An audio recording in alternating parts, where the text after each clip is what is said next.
آج یہ گلا کر رہے ہیں کہ اس ملک میں ایجنسیاں نہیں ہونی چاہیے۔ کس کا لیڈر کہتا تھا کہ میں ایجنسیوں کے ذریعے اپنا کورم پورا کراتا ہوں؟ کس کا لیڈر کہتا تھا میں ایجنسیوں کے ذریعے اپنی حکومت چلاتا ہوں؟ یہ کہتے ہم نوجوانوں کو مرغی اور انڈے دیں گے، کٹے اور کٹیاں دیں گے۔ نوجوانوں کو آپ سے کیا دلچسپی ہے؟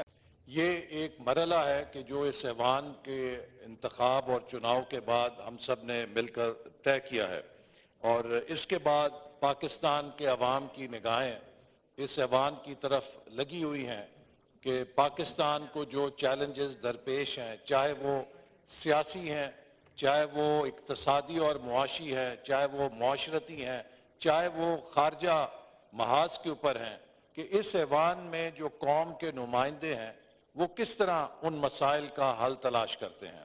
اور جناب ڈپٹی اسپیکر صاحب، میں یہ بات بہت مجھے بھی تجربہ ہے، 6 دفعہ میں اس ایوان کے اندر آیا ہوں، اور میں یہ بات بہت ذہن کی یکسوئی کے ساتھ کہہ سکتا ہوں کہ آج جو پاکستان کے چیلنجز ہیں، کوئی ایک لیڈر، کوئی ایک پارٹی یا کوئی ایک ادارہ یہ دعویٰ نہیں کر سکتا کہ وہ پاکستان کو اس بھنور سے نکال سکتا ہے۔ اس ملک کو آگے چلانے کا راستہ اس ایوان کی مضبوطی میں ہے۔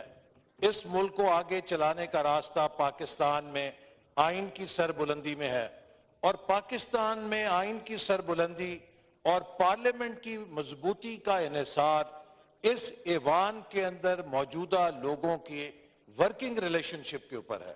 اگر اس ایوان کو ہم چلانے کی صلاحیت پیدا کریں گے تو وہ باتیں جو آج محمود خان اچکزئی صاحب کر رہے ہیں آئین کی حکمرانی کی، پھر ان باتوں کو شرمندہ تعبیر کیا جا سکتا ہے۔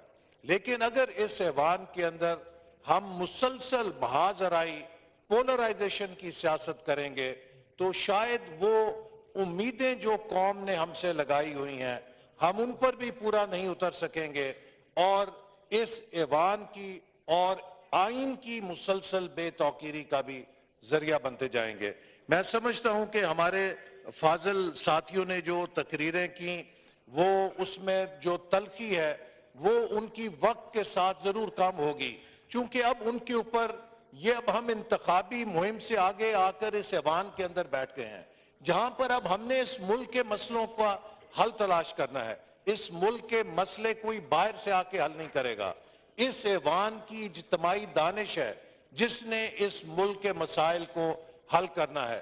کل تک ہم اس طرف بیٹھے تھے، آج ہم اگر اس طرف بیٹھے ہیں تو یہی جمہوری عمل ہے کہ جب ہم کسی نشست کے اوپر بیٹھتے ہیں تو ہمیں یہ ضرور پیش نظر رکھنا چاہیے کہ کل کو اس جمہوریت کے ذریعے اور اس سیاسی عمل کے ذریعے کردار بدلتے رہتے ہیں، رول بدلتے رہتے ہیں، لیکن ہماری روایات مستقل طور پہ تاریخ میں رقم ہوتی ہیں۔ تو میں اپوزیشن کے ساتھیوں کو یہ دعوت دوں گا کہ آئیے ہم اس ملک کی خاطر، دیکھیے ہم نے بہت بڑے بڑے چیلنجز کا سامنا کیا ہے۔ اس ملک کے اندر وہ وقت تھا کہ جب ہر روز خودکش بمبار پھٹا کرتا تھا۔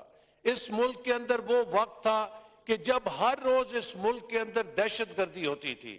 کراچی جیسے شہر میں کوئی شخص کام کے لیے باہر نکلتا تھا تو اس کی ماں، بہن، بیٹی مسلح پر بیٹھ جاتی تھی کہ میرا بھائی، شوہر، بیٹا شام کو خیریت سے گھر آ جائے۔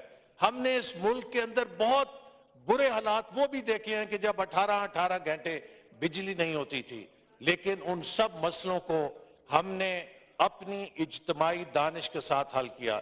جب آرمی پبلک سکول کے اندر ایک دہشت گردی کا بدترین واقعہ ہوا تو اس وقت ہمارے یہ فاضل دوست اسلام آباد کی سڑکوں پر دھرنے کے احتجاج کے اندر بیٹھے ہوئے تھے، لیکن حکومت نے سب کو بلایا اور اس میں ساری قوم کی قیادت شریک ہوئی، سیاسی قیادت شریک ہوئی، سول قیادت شریک ہوئی، فوجی اور عسکری قیادت شریک ہوئی، اور ہم نے ایک نیشنل ایکشن پلان بنایا۔ اس نیشنل ایکشن پلان کو صوبائی حکومتوں نے اور وفاقی حکومت نے اپنی سیاسی تقسیم سے قطع نظر ملک کے جذبے کے ساتھ اس کے اوپر عمل کیا، اور اس کا نتیجہ یہ نکلا کہ ملک کے اندر امن آیا۔ خاص طور پہ خیبر پختونخوا کا صوبہ کہ جہاں کے ہمارے بھائیوں کے کندھے شل ہو گئے تھے جنازے اٹھا اٹھا کے، وہاں پر بھی امن آیا، بلوچستان میں امن آیا، کراچی میں امن آیا، باقی علاقوں میں امن آیا۔ اور یہ وہ طاقت ہے جس نے بتایا کہ جب یہ قوم مل کر کسی مقصد کے لیے کام کرتی ہے تو وہ کیا کچھ کر سکتی ہے، وہ دہشت گردی کو بھی شکست دے سکتی ہے۔ اسی طرح مجھے یاد ہے کہ جب ہم نے سی پیک کا منصوبہ شروع کیا تو اس کے اوپر بھی ابتدا میں بڑے اعتراضات آئے، لیکن اس وقت پی ٹی آئی کی حکومت تھی خیبر پختونخوا میں، اور وزیر اعلیٰ پرویز خٹک صاحب تھے۔ سندھ کے اندر پیپلز پارٹی کی حکومت تھی جو اس وقت حزب اختلاف کے اندر جماعت تھی۔ ہم نے اس ایوان کے اندر ایک دوسرے کے خلاف تقریریں کی، لیکن سی پیک جیسے منصوبے کو کامیاب کرنے کے لیے جب بیجنگ میں ہم گئے چھٹی جے سی سی میٹنگ میں، تو پرویز خٹک صاحب بھی اس میں شامل تھے جو پی ٹی آئی کے وزیر اعلیٰ تھے، اس میں پیپلز پارٹی کے وزیر اعلیٰ بھی شامل تھے، اس میں ساری قوم نے مل کر اس منصوبے کو کامیاب کیا۔ یہ طاقت ہے اتحاد کی اور ایک دوسرے کے ساتھ چلنے کی۔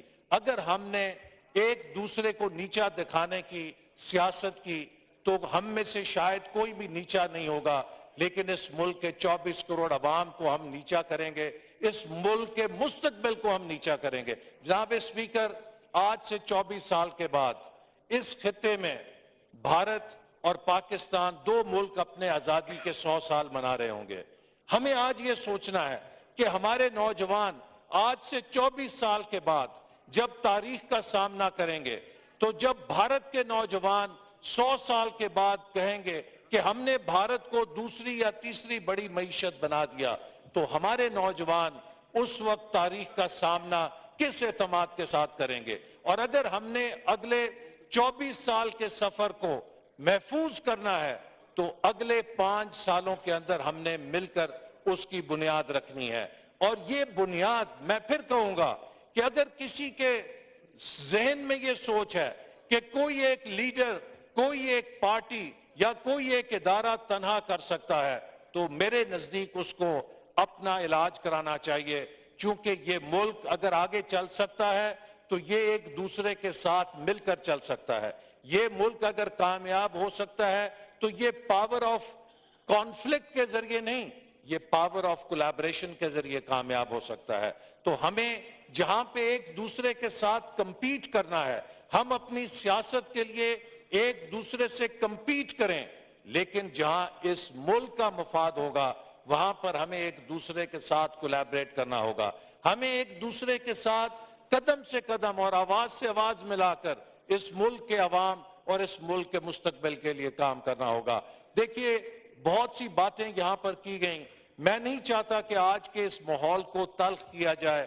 میں ایک ایک بات کا جواب دے سکتا ہوں، لیکن میں اس بات سے گریز کروں گا، اور میرے بھائی جو آج بات کر رہے ہیں یہ وہ باتیں ہیں کہ جو ہم جب اپوزیشن میں تھے تو انہیں سمجھایا کرتے تھے۔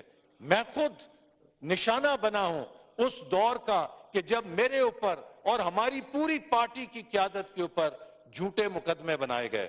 مجھے بھی تقریباً 2.25 مہینے اس اڈیالہ جیل کے سیل میں رکھا گیا کہ جہاں پہ سزائے موت کے قیدیوں کو رکھا جاتا ہے، اس لیے نہیں کہ میں نے خدا نہ خواستہ کوئی کرپشن کی تھی۔ کیس مجھ پہ یہ بنایا گیا کہ آپ نے نارووال کے اندر ایک کھیلوں کا کمپلیکس بنانے کے لیے فنڈز کیوں جاری کیے؟ کوئی خدا نہ خواستہ جوا خانہ تو نہیں تھا، ایک کھیلوں کا کمپلیکس تھا اور پاکستان کے ایک ضلع کے اندر تھا، لیکن اس ایک کیس میں مجھے جیل میں ڈال کے سزا دینے کی کوشش کی گئی۔ یہاں پر ہمارے اسی ایوان کے اندر خدا کے کلمے پڑھ کر ڈیفینڈ کیا گیا کہ رانا ثناء اللہ صاحب کے خلاف جو مقدمہ بنایا گیا وہ منشیات کا بنا کر ان کو سزائے موت کے دھانے پہ پہنچانے کی کوشش کی گئی۔ اسی طرح اور بے شمار کیسز بنائے، لیکن جناب اسپیکر، ہم نے یا میں نے کبھی یہ کوشش نہیں کی کہ میں بھی چاہتا تو نارووال کے اندر کوئی تلاش کرتا، ریاست کا دفاع کا ادارہ اس پہ چڑھ دوڑتا، اپنے حمایتیوں کو کہتا جا کے اس پہ حملہ کر دو۔ ہم نے ایک ایک کیس کا عدالت میں سامنا کیا۔ ہم نے کبھی اس دور میں پاکستان کی ریاست کی ڈی برانڈنگ نہیں کی۔ ہم نے کبھی اپنے حمایتیوں کو یہ نہیں کہا تھا کہ امریکہ کے کانگریسمین اور سینیٹرز کے پاس جا کے پاکستان کی مدد بند کرانے کے لیے بھیک مانگو. ہم نے کبھی کانگریسمین اور سینیٹرز کو خط نہیں لکھے کہ پاکستان کی امداد بند کرو. ہم نے اس وقت کبھی یہ نہیں کہا کہ IMF کا معاہدہ پاکستان سے بند کر دو. ہم نے اپنی جنگ پاکستان کے اندر لڑی, ہم نے اپنی جنگ پاکستان کی عدالتوں میں لڑی اور خود کو ہم نے بے گناہ ثابت کرایا. اور یہ اب سنیں نا, ہم نے آپ کی بات سنی ہے, آپ کی بات بڑے تحمل سے سنی ہے, اپنے اندر حوصلہ پیدا کریں, سچی بات سننے کا حوصلہ پیدا کریں. تو جناب اسپیکر, ہم نے تو کبھی بھی اس وقت پاکستان کی ریاست پہ حملے نہیں کیے. ان کے لیڈر کہتے تھے, ان کے لیڈر سے ہم نے سنا کہ وہ قومیں تباہ ہو جاتی ہیں کہ جن کے بڑوں کے لیے اور قانون ہو اور جن کے چھوٹوں کے لیے اور قانون ہو. تو جناب, اگر آپ کے بقول آپ پر جھوٹے مقدمے ہیں تو عدالتوں میں ان کا دفاع کیجئے. آپ اگر بے گناہ ہیں, عدالتیں آپ کو بے گناہ کر دیں گی. لیکن اپنے مقدموں کے اور اپنے جرائم کے لیے جب آپ دوسروں سے کہتے تھے رسیدیں پیش کریں, آپ کو جب کہا جاتا ہے کہ رسید پیش کریں تو آپ کہتے ہیں کہ نہیں جناب, ہمیں تو معافی ملنی چاہیے, ہم سے رسیدیں نہیں مانگنی چاہیے. تو میں سمجھتا ہوں کہ یہ دوہرا معیار کسی بھی لحاظ سے جسٹیفائی نہیں ہو سکتا کہ آپ اس چیز کو کریں. آپ آج ہمیں یہاں تانے دے رہے ہیں کہ کس طریقے سے آیا. میں سوال یہ کرنا چاہتا ہوں کہ کیا 2008 میں جب یہ الیکشن ہارے تو انہوں نے نہیں کہا کہ دھاندلی ہوئی, بدترین دھاندلی کی گئی 2008 کے الیکشن میں. جب 2013 میں ہارے تو کیا 35 پنچر کا شور نہیں مچایا, بعد میں کہا نہیں جی یہ تو ایسے ہی کسی نے میرے کان کے اندر کہہ دیا تھا. اب پھر آپ الیکشن ہارے تو آپ نے اب 80 پنچر نکال دیے. سوال یہ ہے کہ 2/3 پاکستان نے آپ کے خلاف ووٹ دیا ہے, آپ کو 1/3 ووٹ ملا ہے. پاکستان کے 4 فیڈریٹنگ یونٹس میں سے 3 فیڈریٹنگ یونٹس نے آپ کو مسترد کیا ہے.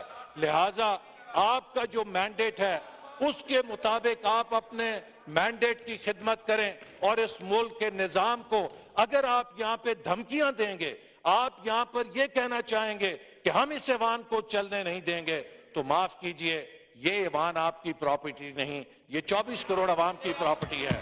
یہ ایوان ہماری بھی پراپرٹی ہے. اور اگر آپ کا یہ خیال ہے, آپ کو موقع دیتے ہیں اس کے بعد, اگر آپ ایک مثبت اپوزیشن بنیں گے, اگر آپ ایک مثبت اپوزیشن کے طور پہ کردار کریں گے, ہم آپ کو سر کے اوپر بٹھائیں گے.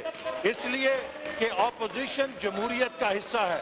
آج یہ گلہ کر رہے ہیں کہ اس ملک میں ایجنسیاں نہیں ہونی چاہیے, تو میں ان سے پوچھنا چاہتا ہوں کہ کس کا لیڈر کہتا تھا کہ میں ایجنسیوں کے ذریعے اپنا کورم پورا کراتا ہوں؟ کس کا لیڈر کہتا تھا میں ایجنسیوں کے ذریعے اپنی حکومت چلاتا ہوں؟ ایجنسیاں تو آپ لیتے تھے, ایجنسیوں کی بیساکھیوں پہ تو آپ چلتے تھے, اور پھر یہ اپنی حماقتوں کو ہمارے اوپر تھوپنا چاہتے ہیں. آپ کو کس نے کہا تھا کہ آپ اس ایوان سے استعفیٰ دے کے چلے جائیں جب عدم اعتماد کی تحریک ہوئی تھی؟ آپ کو کس نے کہا تھا کہ پنجاب اور خیبر پختونخوا کی حکومتیں خود اپنے ہاتھوں سے توڑ دیں؟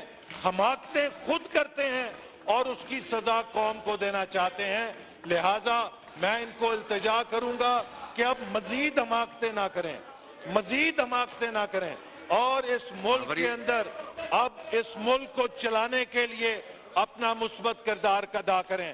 لیکن اگر انہوں نے وہی پرانی روش اپنائی تو پھر یہ ملک ان کا ہوسٹیج نہیں ہے. ہم سب مل کر اس ملک کو آگے لے کے جائیں گے. ہم پاکستان کے مستقبل کو, نوجوانوں کے مستقبل کو, یہ نوجوانوں کی بات کرتے ہیں, یہ بتائیں کہ ہائر ایجوکیشن کمیشن کو کس نے توڑا تھا؟ پاکستان کی یونیورسٹیوں کو کس نے دیوالیہ کر دیا تھا؟ نوجوانوں سے لیپ ٹاپ لے کر کس نے انہیں کٹے اور کٹیوں پہ لگا دیا تھا؟ ہم نے تو نوجوانوں کو لیپ ٹاپ دینے شروع کیے تھے. یہ کہتے ہم نوجوانوں کو مرغی اور انڈے دیں گے, کٹے اور کٹیاں دیں گے. نوجوانوں کو آپ سے کیا دلچسپی ہے؟